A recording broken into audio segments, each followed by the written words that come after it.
There were 6 of you guys up there, different backgrounds, different focuses in your careers. What did you take away from this conversation?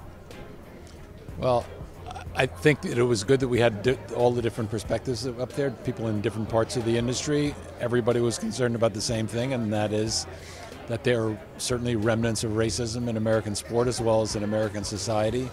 But to be able to get them out in the open, discuss them, and discuss possible ways to address them, in this case in sport, is important for us to hear what other people are thinking, but we've got to make sure that there's a spotlight and pressure that keeps getting put on colleges and universities and the NCAA to bring about change, because otherwise we're just going to have people who look like me.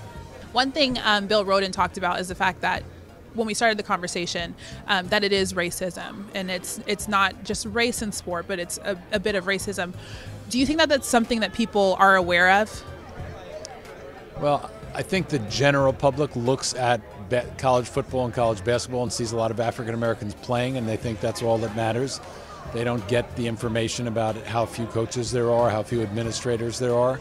So I think generally the public, the typical sports fan, probably doesn't get it, and that's why it's important to get that information. It's why we do the racial and gender report cards every year, so that information gets out there. And you heard the statistics.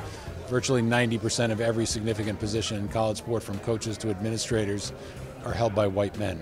I just meet too many women and African Americans in athletic departments and in college administrations in general who don't feel welcome on that campus, who feel that other people look at them as if they were hired simply because they were African American or a woman, promoted because they were African American or a woman, or they feel that they weren't promoted because they're an African American or a woman. And we can change all the numbers we want, but if that's the level of comfort that people have once they get to our college campuses, then we still have a serious problem. Obviously, that there are a significant number of female athletes playing, that they need people that they can look up to, that they can aspire to have those roles, whether it's as an athletic director or a head coach, or whatever level they might be interested in after their playing days are over. And they also have to feel valued. They're going to feel more valued in the athletic department on that campus if there are people who look like them in serious positions on that campus.